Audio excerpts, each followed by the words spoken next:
Welcome to the On Assignment podcast. I'm John Harvey here with my co-host Will Drlik. Will, how you doing? Good, John. How are you? I'm doing great. Thank you. As always, excited to be here. Excited about what we're doing and what we're talking about today.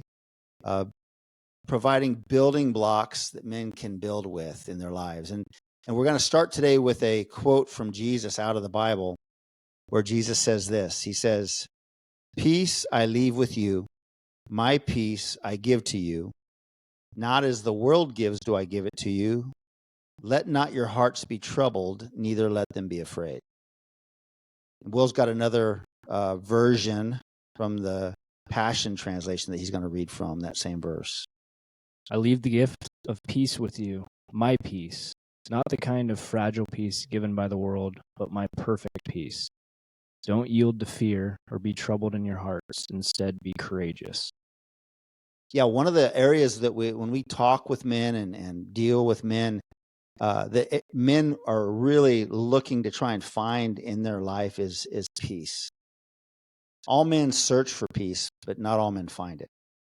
And so today we're going to talk about how can a man find peace. It's such an important element to have within us to be able to be men who are whole, men of integrity, which is that part of integrity, which is where we are whole and undivided. Because when we're not at peace, there's parts of us that aren't able to operate effectively, and we don't operate the way that we were intended to operate when we're not functioning and living with an inner peace. So we're going to talk about that today. How can a guy find peace in his life? There's so many different challenges that men face, so many different areas where it'd be easy for them to just live with just anxiety and stress and even fear.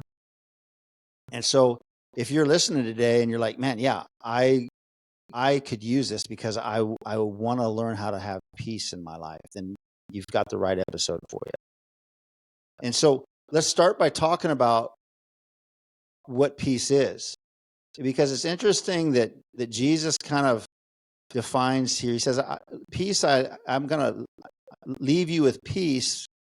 And then he talks about my peace I give to you, not as the world gives it to you. Yeah, not the world's.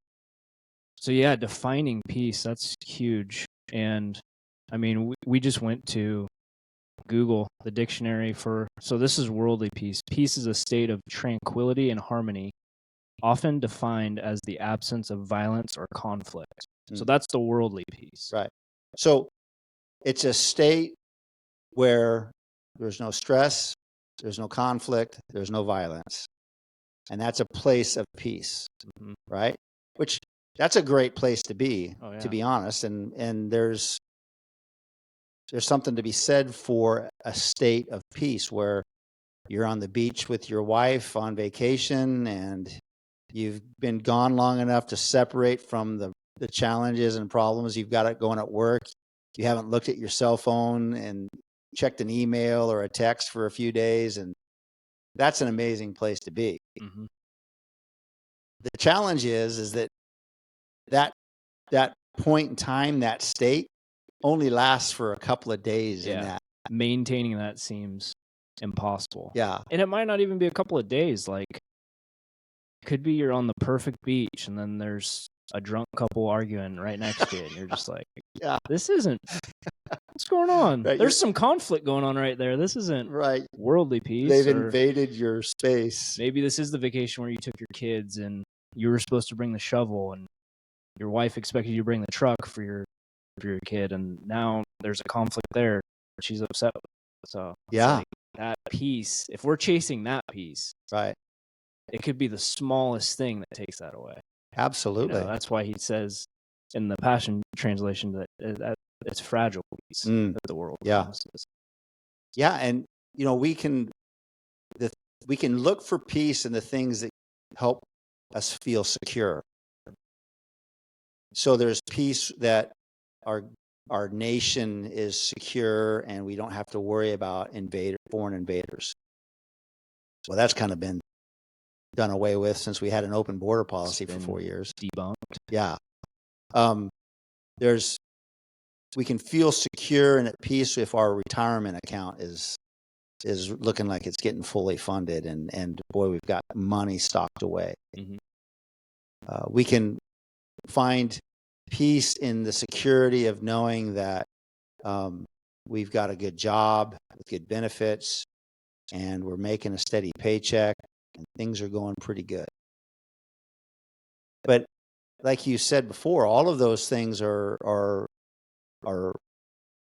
able to be taken from us in a moment.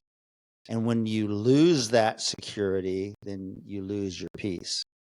I'll never forget, there was a day I was working up in the West Hills on a project.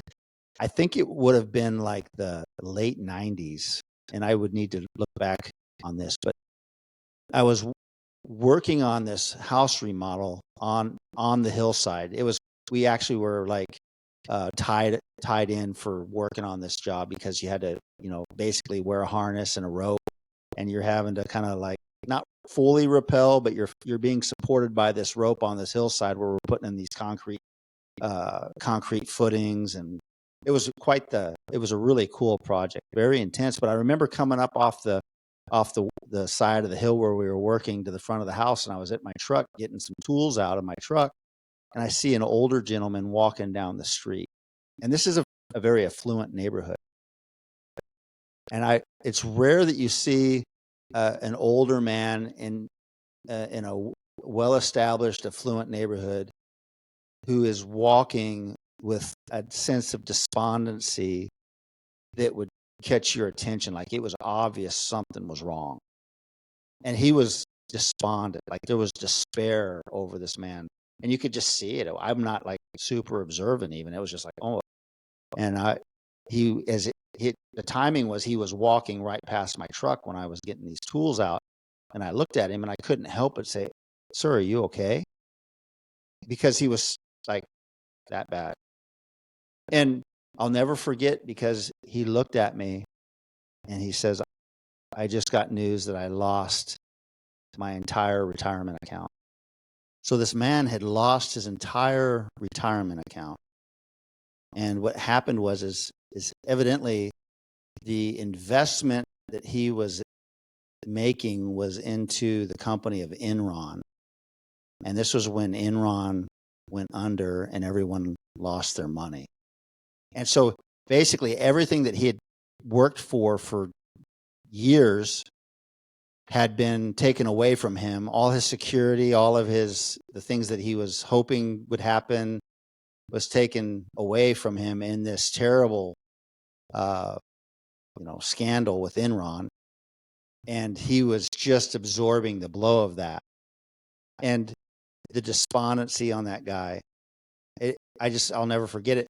The point that I took from that was like, oh my goodness, I could have everything in place in a retirement account, and it could be just taken away from me like that. And so what do we put our trust in? What do we find security in? All of that is what we try to insulate our lives with, so that we can feel at peace.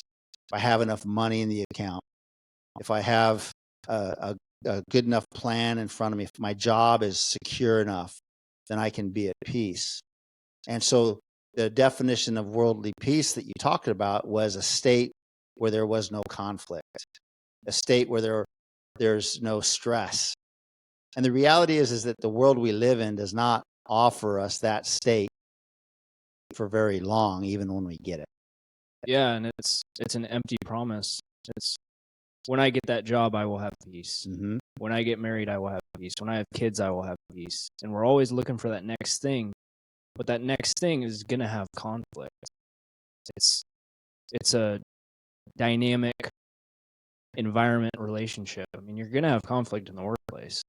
So by definition, this sense of peace, like, we'll be chasing that next thing and never have peace within that thing if our sights are set on having that worldly peace. Right. Knowing that there's going to be conflict in that job, in that marriage, in raising kids, in setting aside money for retirement. There's going to be changes in the market. There's going to be conflict. So I don't want to put my peace into that. Right. But we fall for that trap a lot. Yes. Yeah. And the peace that we're talking about today is not the absence of conflict. Mm-hmm. It's actually the exact opposite of that. How can a man have peace even when he's in the middle of conflict, or when he gets bad news, or when there's a challenge that's a pretty difficult challenge put in front of him? How can a man have peace in those moments?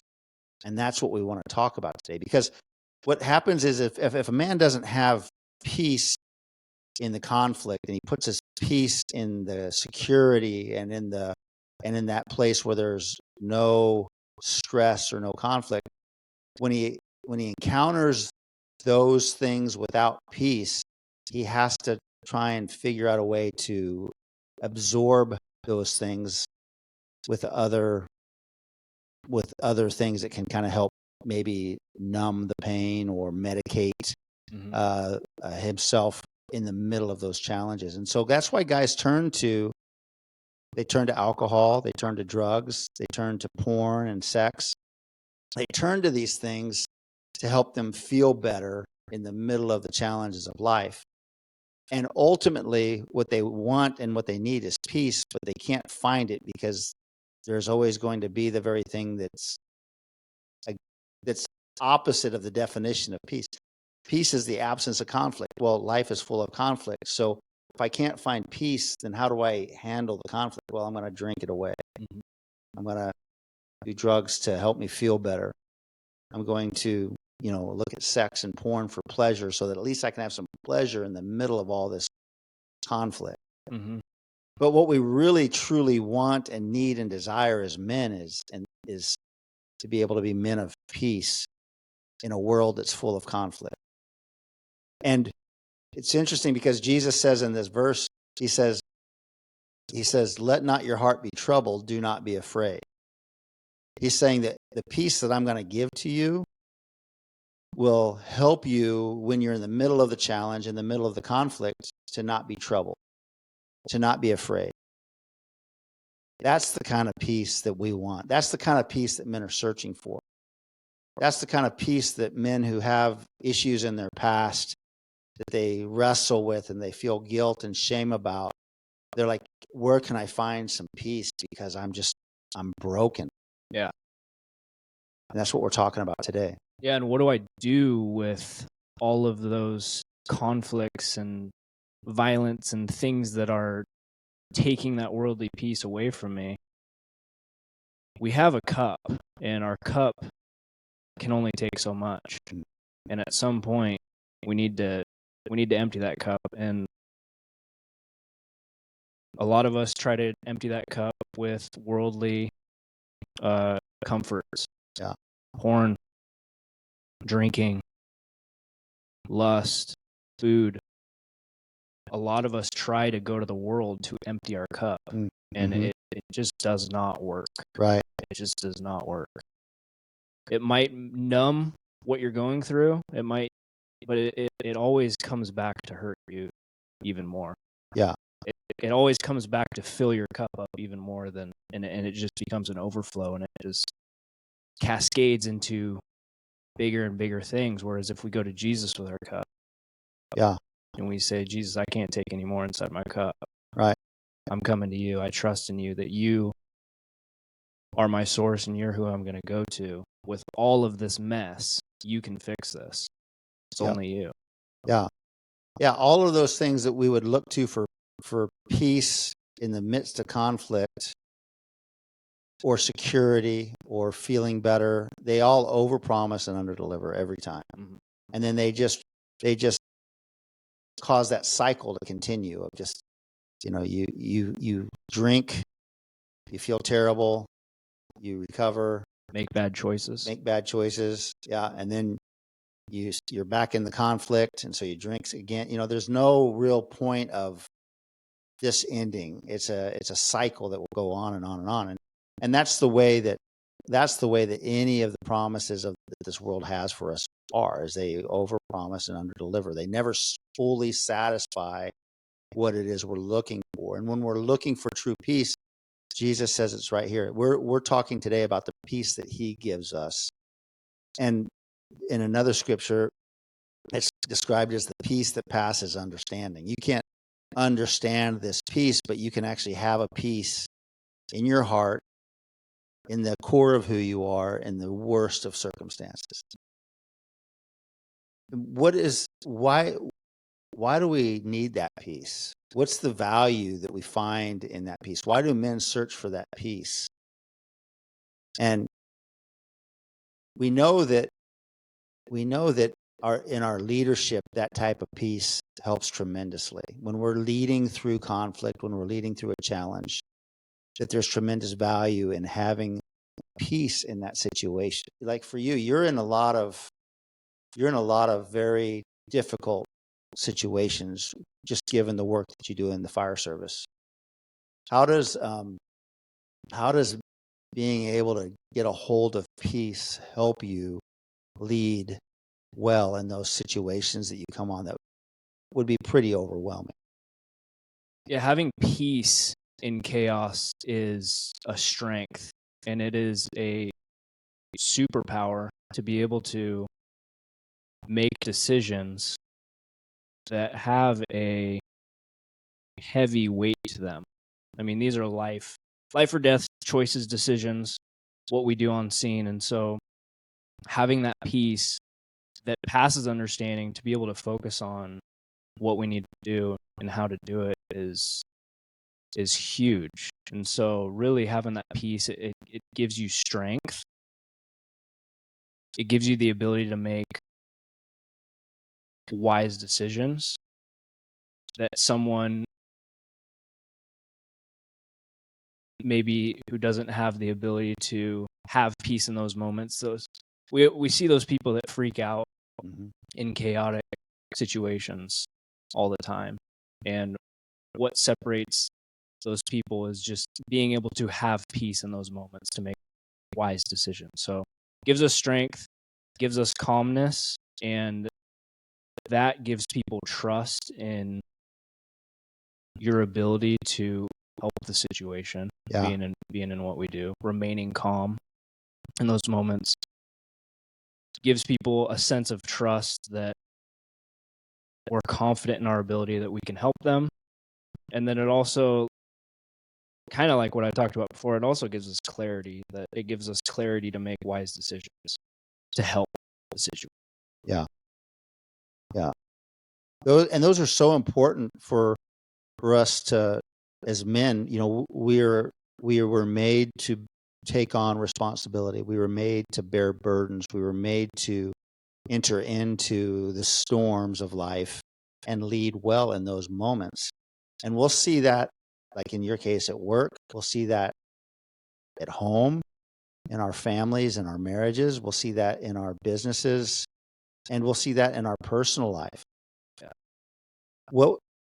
How much confidence do we receive, and how much confidence can I function with, knowing that if you strip me of everything, that I would still have the ability to find peace and to live with peace, and to know that my peace isn't conditional to the environment around me, but it's conditional to the source of peace.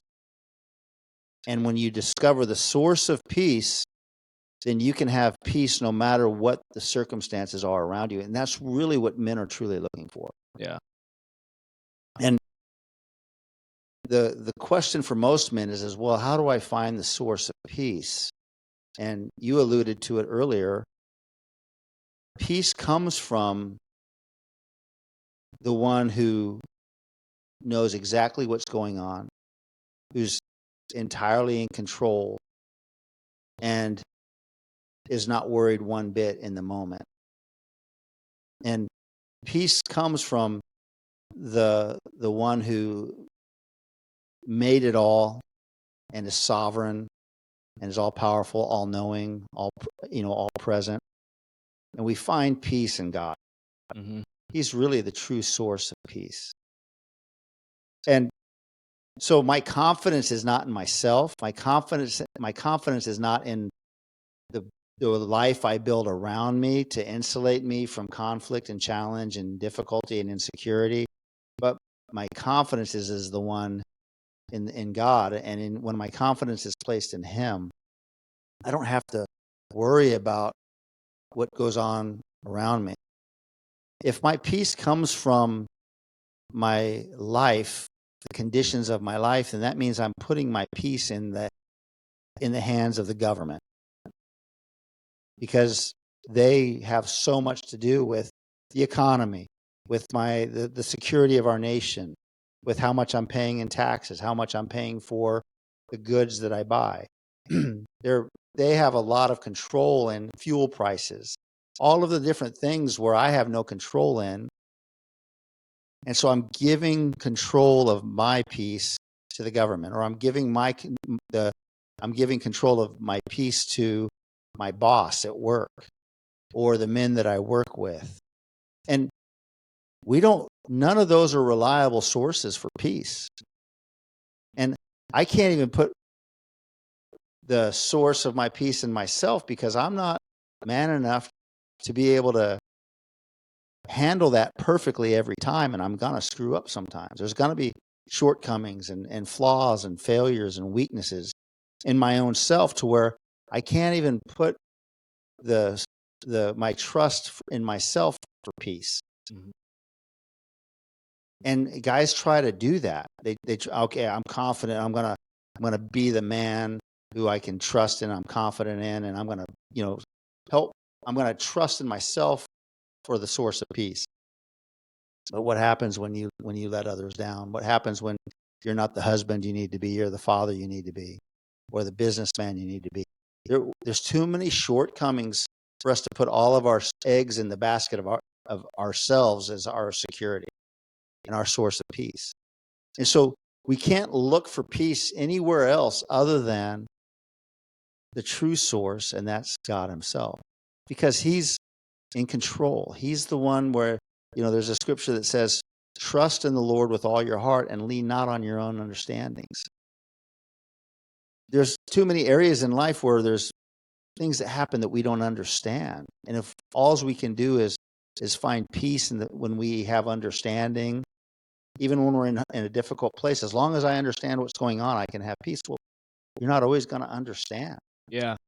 I think that's where I find peace in my job, is I can control what I can control.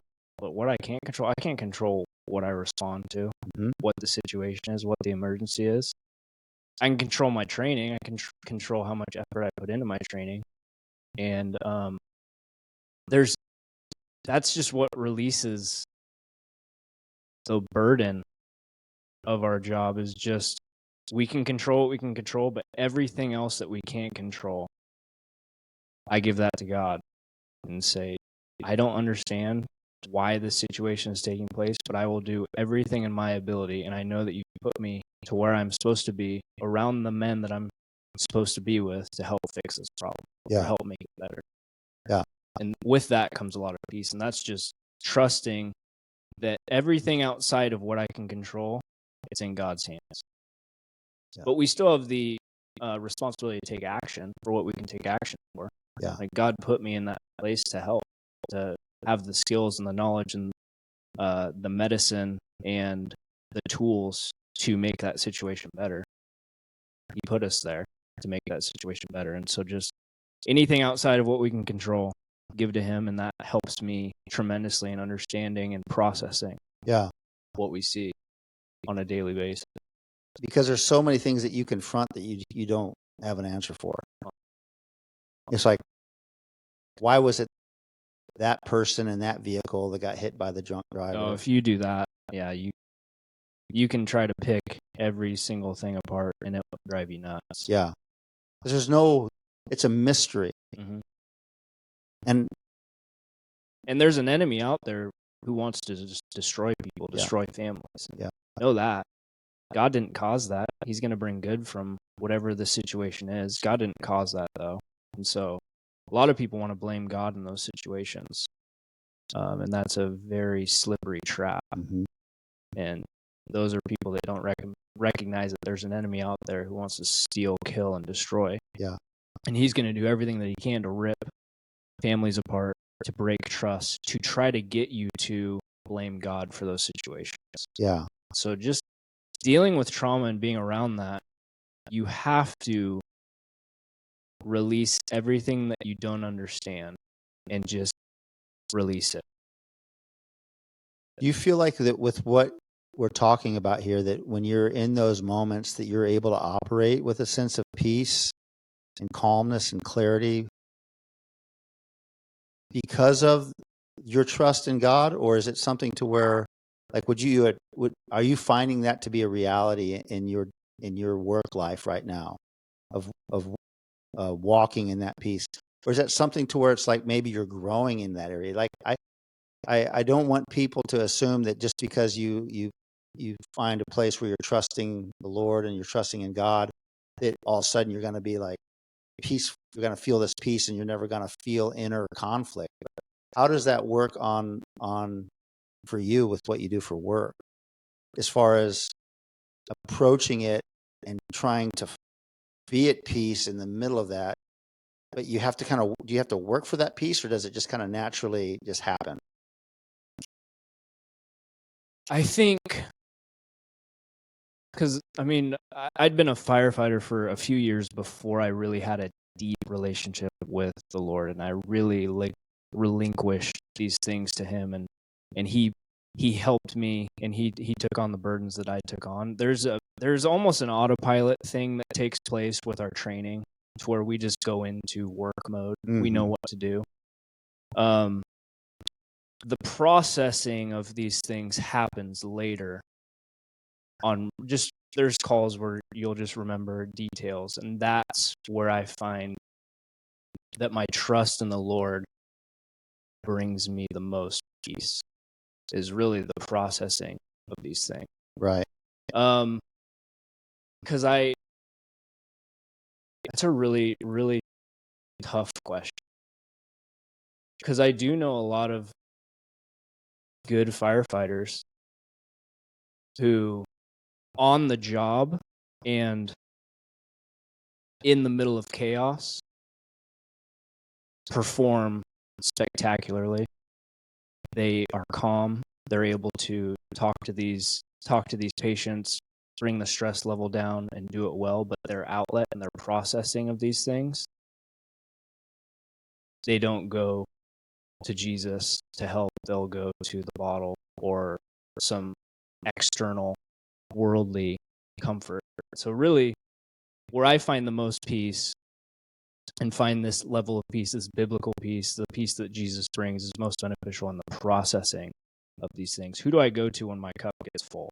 Who do I go to when I don't understand why this happened? So if I don't understand it, why am I trying to pick it apart? Why can't I just trust that the Lord is going to bring something good out of that? So I don't know if that answered the question. It's kind of a tough one. Dealing with trauma and dealing with guys that are trained at such a high level, mm-hmm. that we get into this autopilot mode when we're on scene. But it's really the biggest impact where I see guys get affected the most by trauma and by witnessing trauma is how they process it. Yeah. Who they offload that pressure, who they offload that trauma to. Right. And to me, it's been most beneficial going to Jesus, not going to the bottle, not going to the bar, not going to porn, not going to these empty promises that the world, these dopamine hits, you know. Yeah. It's really interesting. So in looking at that, you can see that with soldiers as well, where they talk about being in combat and they're just following through on their training, mm-hmm. and that when they're actually in combat, they're operating as a soldier in that place, but it's after the combat processing of what happened in combat, mm-hmm.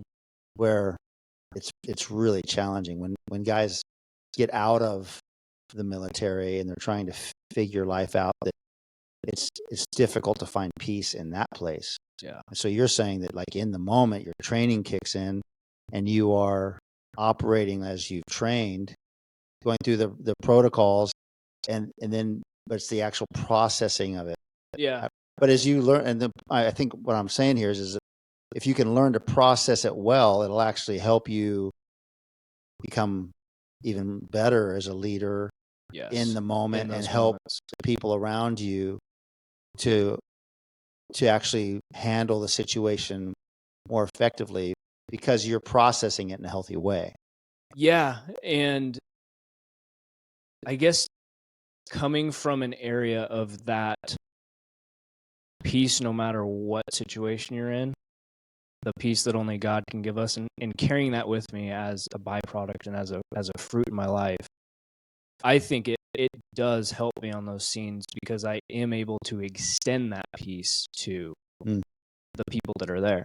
Right. The people that either witnessed it, or the survivors, or I mean, whatever the incident is, I'm able to extend that peace to them, and I'm sure, I mean, I hope to believe that peace is tangible to them, and they're able to grab onto that.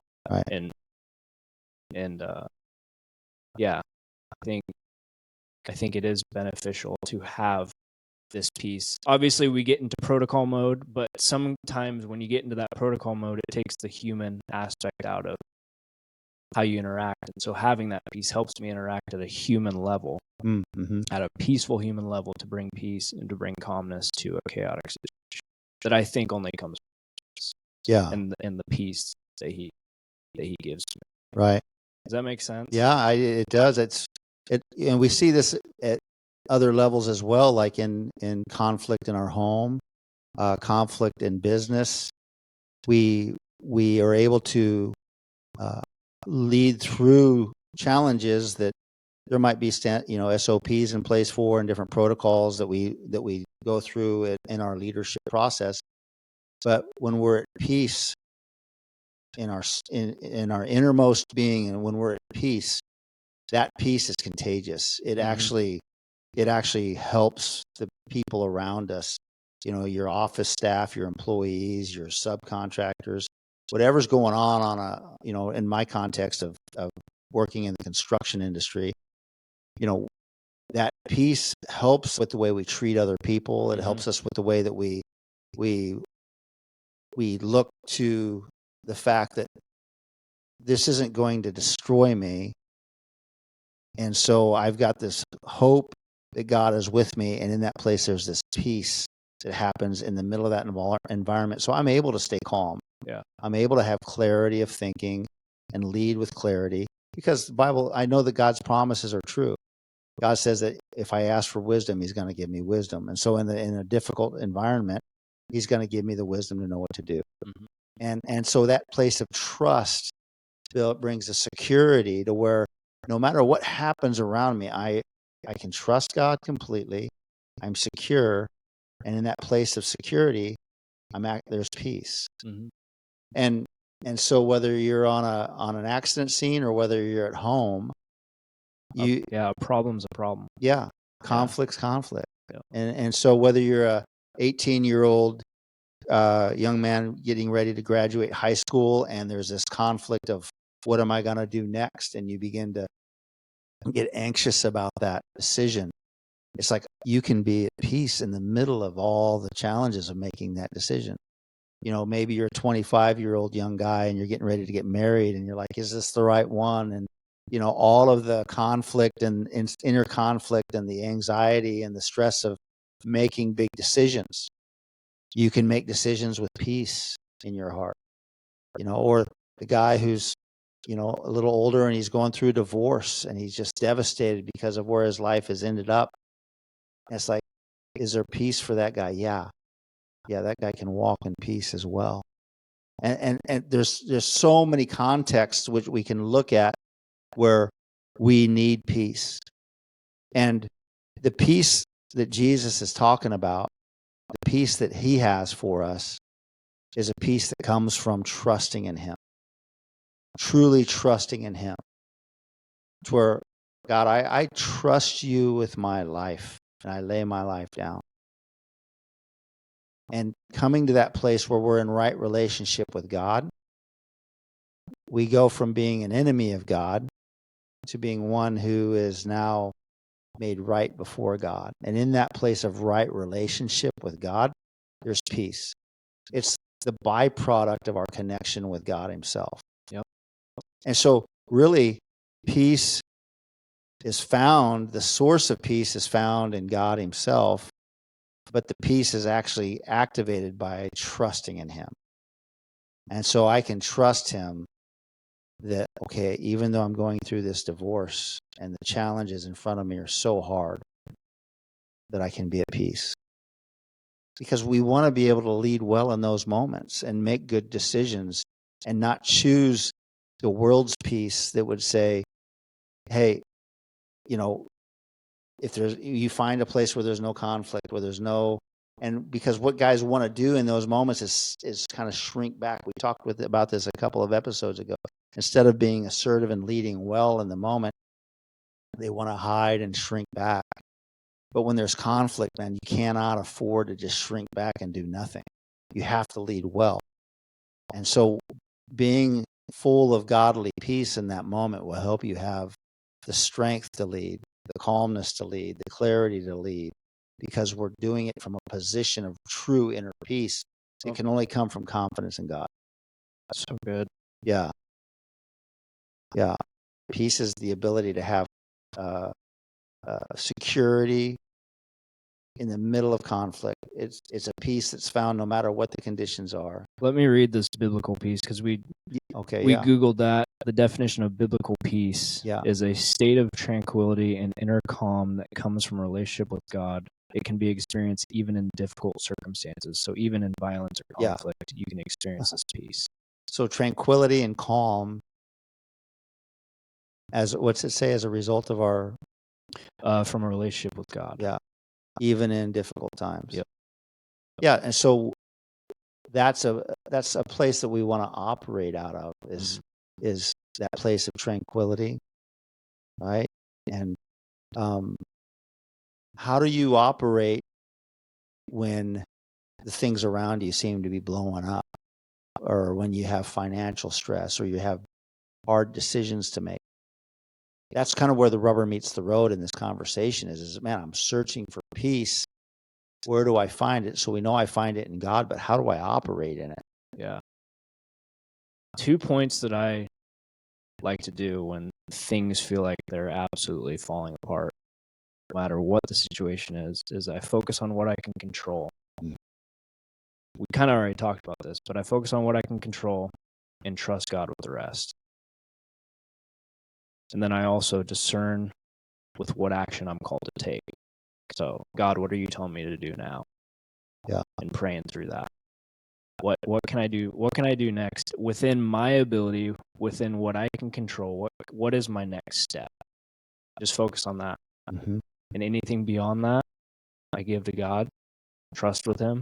Trust him to know that whatever the situation is, he's doing a process in me of growing. And we're all under process where we're building character through this difficult time. Yeah. So on the other end of this, there will be a benefit to my character. I will be a stronger man, and I will be able to disciple other people who may be going through what I'm going through now, right, in a better way. Yeah. And lead them and be a leader. So it's gonna, whatever you're going through, on the other end of it is a really important lesson and the ability to lead others through whatever mess you're walking through. The peace that comes from that trust in God frees you up from worrying about what's next. A lot of times men spend so much energy and effort worrying about things that haven't happened yet, the what ifs. But when we trust in God, like I love what you're saying there, because that place of trusting in God and being at peace means that I don't have to worry about things that I can't control that are down the line yet. All I got to do is I'm going to worry about what's going on right now and focus on that and trust in God. And I'm going to lead how I know to lead, and then control what I can control, and then give the rest to God.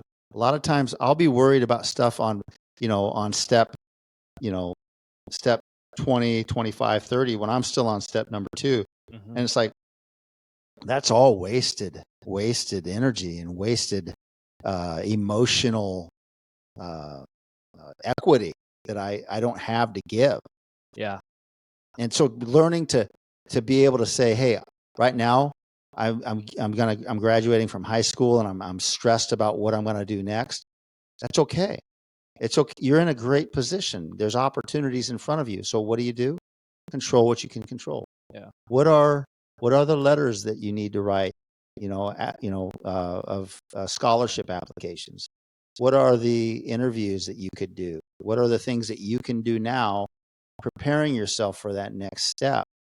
And then don't worry about who's gonna, who's going to accept your application and receive you. You have no control over that. What you can control is getting good grades now, really focusing on being a great student and learning how to study. What you can focus on now is dreaming about, man, where could I go to school if you wanted to go to college? And worrying, focusing on those things now, but being at complete peace that God's already got the school lined up. He's already got the right woman lined up for you to marry. He's already got the right job for you. Yep. And you focus on what you can control right now and be at peace and be a great steward of everything that you've got to take, that you're leading in now, and the responsibilities you have now. And you work your way in that direction. Be the man that woman wants to marry. Yep. Be the student that college wants to accept. Be the worker that job, that employer wants to hire. And God's gonna lead you, and you can be at complete peace even though you don't know the destination point. So good. Yeah, the next steps that you take that seem just so close to you that you can control, those lead to those other things. Yes. As long as you're discerning. Yes. Because ultimately God's already, he sees all of that. Yeah. He's already got the plan put in place. Yeah. The Bible says that God takes the crooked path and he makes it straight. And there's another verse that talks about how man plans his ways, but God directs your steps. Mm-hmm. And so I can plan out, I can have, when I'm 70 years old, I want to be, I'm going to plan and worry and just struggle and not be at peace. But right now I'm at peace. It's like, yeah, I'm being a steward of what I can now. I'm doing the things I know to do now. And I'm trusting God with my future. Yeah. Trust that what God has for your future will be what's meant to be. Right. Because it is meant to be. Yeah. And when you're doing this, when you're working this out from a place of conflict, when your marriage has kind of blown up on you and you're kind of really trying to salvage your marriage, when, like we talked about, going through a divorce or maybe a bankruptcy in business, or business is just really struggling, when you're in that place of conflict, it's so important that you get a hold of this, because the way that you process, like we talked about earlier, the way that you process peace is so critical for you moving forward, that it sets you up for success on the next step. Mm-hmm. If you're not making a decision from a point of panic, a point of confusion, but you actually have that calmness and clarity to make good decisions, it sets you up for success moving forward, even though you're in the middle of the conflict right now.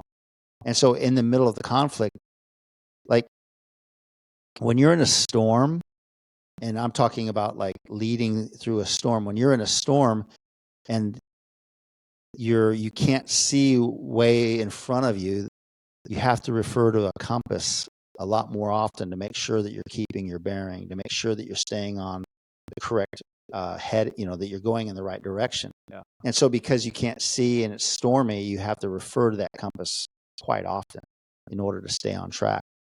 And so these conflicts are like a storm.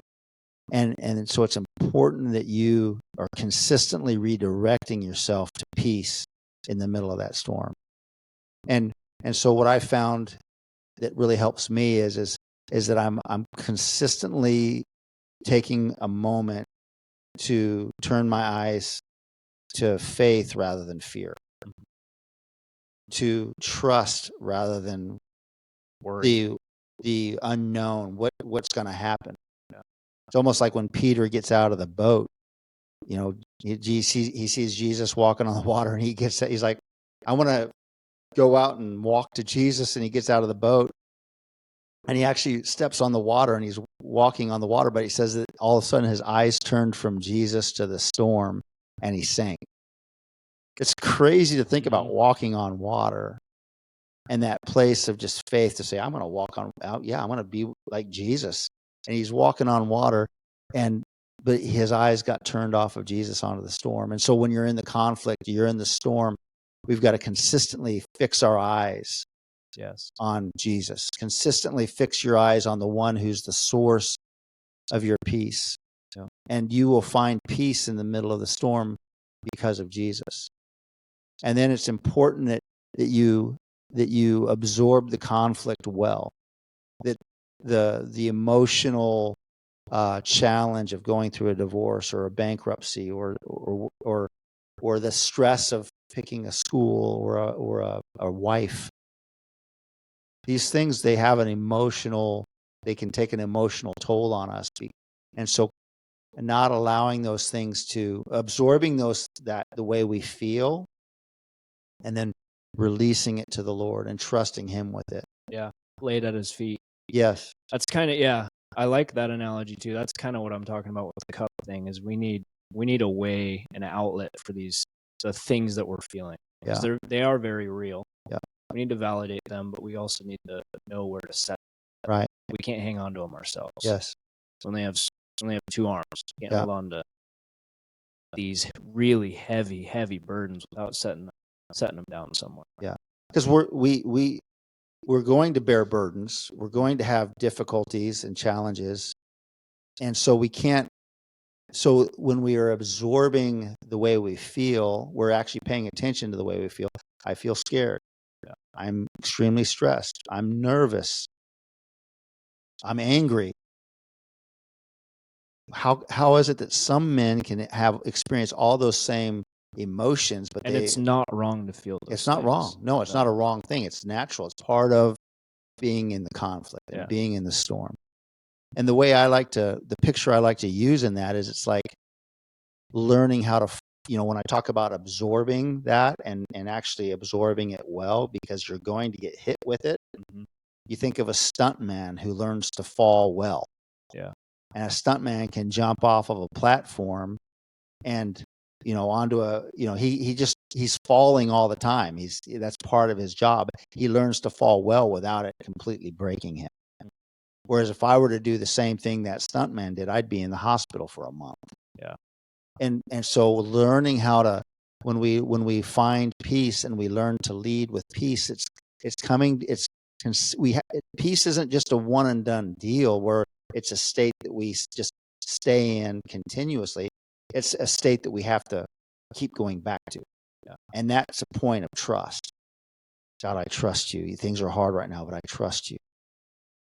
Man, Lord, help me through this place. I'm trusting in you. I don't understand, Lord. I'm trusting you.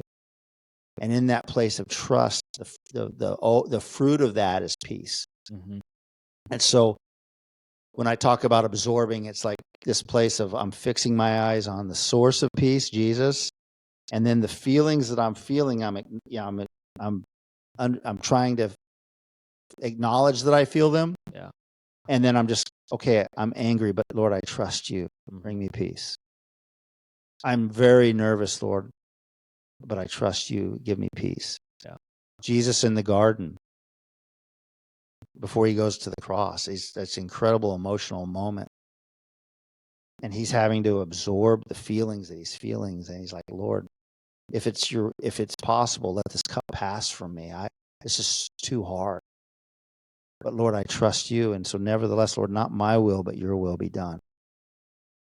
And he was able to handle the most difficult thing that anyone could ever have done when he died on the cross for our sins, with the peace knowing that he was trusting his Father, that he was going to actually die, and he was trusting that God would do what he said he would do and raise him up. And that's what true peace is about. Even if I lose everything, God, you will still be there to save me in the end. And when you have that kind of peace, there's nothing that can happen to you. The government can't do anything against you. Your boss can't. The bad decisions of your boss, the person that you thought was your friend who betrays you, they have no control over your peace. Mm-hmm. Nothing has a hold on your peace except for you.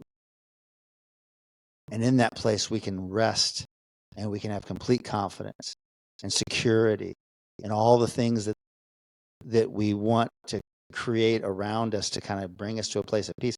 It doesn't matter on any of those things. It just matters on the fact that I have this peace in me no matter what happens, that God is with me, and I trust him absolutely, completely with everything.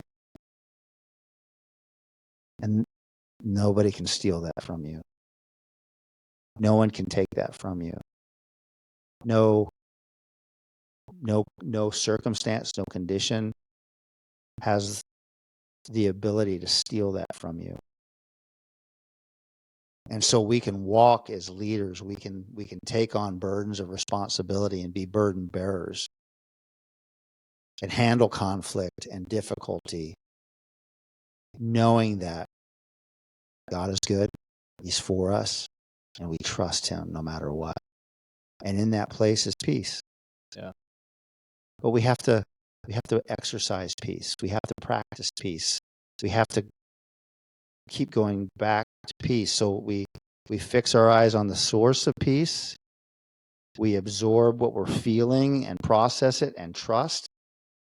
And then we redirect every time that nervousness comes back in and that fear and that stress. It's like, okay, back to step one. And when we're in the middle of the storm, we have to do that multiple times a day. That's good. That's how we can live in peace. That's how we can be at peace as leaders. That's how you can go day in and day out handling people's challenges and being there to help them in the middle of their most darkest time. And you can do it without it destroying you, like the stunt man. You can do it because you know how to be at peace in the middle of that. Mm-hmm. Where someone who doesn't have that peace, it's going to break them down over time, and they're not going to be able to do that for very long. Yeah. And so being a man of peace, it's a beautiful place to be. Yeah. There's tremendous security in it. There's tremendous tranquility, like the definition read, where in your innermost self, you know that no matter what, I can trust you, God, and therefore I'm at peace. And as leaders, as men on assignment, we need that peace. We need that peace for those that look to us to lead, our families, people in the workplace, friends, and we represent the kingdom wherever we go. Mm-hmm. And so we also represent the peace that kingdom brings. Yeah. So as leaders, it'll just carrying that peace with you makes you more able. Yes. To bear the burdens and be kingdom assets, which is what we're all about here. Absolutely. Yep. Men on assignment. And I love that fact that it's not about you, it's not about me, it's not about my ability to conjure up peace and or look to some substance to give me peace, but it's just like just trust. It's there. It's there. Yeah. And so now, no matter what happens, do I want hard things to happen to me? Well, no. Will they? Yes. Am I prepared? Yes. Am I training? Yes. Am I controlling what I can control? Yeah. But in the middle of all that, I don't have to worry about fear creeping in, and just derailing me because I don't have peace. Yeah. We have such security in God, our Father. And it's a beautiful place to be as sons, knowing that no matter what happens, he's with us. Yeah. and that his grace is sufficient for us, and we can be at peace in that place as men on assignment. Yeah.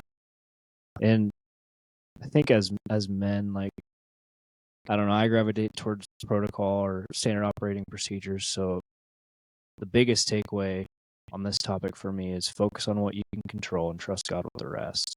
Yeah. And really anything that comes your way, if you do that, take a step back, look at the situation. What are my next steps? What can I control? Trust God with the rest. It's very helpful. Yeah. Yep.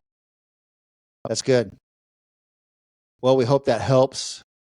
We pray that the God of peace would encounter you as a listener, and that you would experience him in a new way, and that you would truly find peace in him.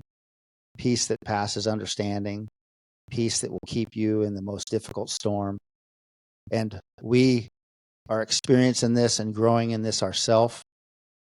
And so if you've got any input or any comments or anything, please let us know on the comment section. Leave a comment. If you've seen God bring peace in the middle of difficult circumstances for you, let us know. We love to hear your stories. And, that's one of the things that we were thinking about when we designed these shirts. We got these new mobilized shirts that we're wearing today, and they represent mobilized man, but the words on there is into the storm, that we are men that can go into the storm because we can be at perfect peace because of God at work in our lives. And so, yeah, these are pretty cool shirts. We're excited about these. We're going to have them up on the website if you want to take a look at them. But we'll have more stuff coming out too as well. We've got some exciting events coming up too this spring and summer. On our website, we've got the registration open for the Trek Northwest trips, which is a 3-day backpacking trip up into the Mount Hood Wilderness, and it's a blast. I absolutely love these trips. And we've got 3 trips scheduled for this year, and there's 8 spots available on each trip. So for a total of 24 guys that can sign up. And so if you're interested in doing that, check out the website at mobilizedman.com on the events page. It's also a link in our description that you can go to. But yeah, you can get all the details there, but it's a blast. And I would highly encourage you, if you want to get out, take in some of the beauty of the Northwest, push yourself a little bit physically. Connect with men. Connect with some great guys. Yeah. Grow through challenges. Yep. That's where men bond. Yep. Grow in your connection with the Creator himself. It's a great time. So that's all up and ready on the website for registration. 3 different weekends to choose from. We are also excited to announce that we have Man Camp coming up this fall in September 25th through the 27th. That is a blast with a group of guys. We typically have anywhere from 80 to 100 guys at those things, and just another phenomenal weekend. It's here on the campus of Crestview Manor, and that's going to be a great time. So we'll get more information out as that gets closer. But some exciting things coming up. As we continue to create podcasts here, we're always interested in hearing from you, our listeners, as to what topics we could tackle. And so if you've got some topics that would be interesting for you to have us talk about, go ahead and drop those topics in the comments. And if we choose your topic and you're the first one to recommend that topic, we'll send you one of these T-shirts for free. So we appreciate the input and always love connecting with you guys. But yeah, it's been a great day. Yeah. Thank you, John. Yeah. Thanks for your input too. I love what you had to say today. And thanks for being on the journey with us. We also have a newsletter. That's one thing that I wanted to remind guys of. We have a newsletter that goes out every Friday. The same day we drop the podcast, there's a newsletter that goes out. And on our homepage of our website, there's a spot where you can sign up for that. I feel like it brings great value. There's typically a simple building block that you can apply to your life right away that's helpful. There's the newest podcast release that's we highlight, and then any upcoming events and just a great place to connect as well. So sign up for our email newsletter. And all of these things are just geared towards bringing you value and helping you on the path as a man, as a leader. And so with that being said, until next week, stay on the path.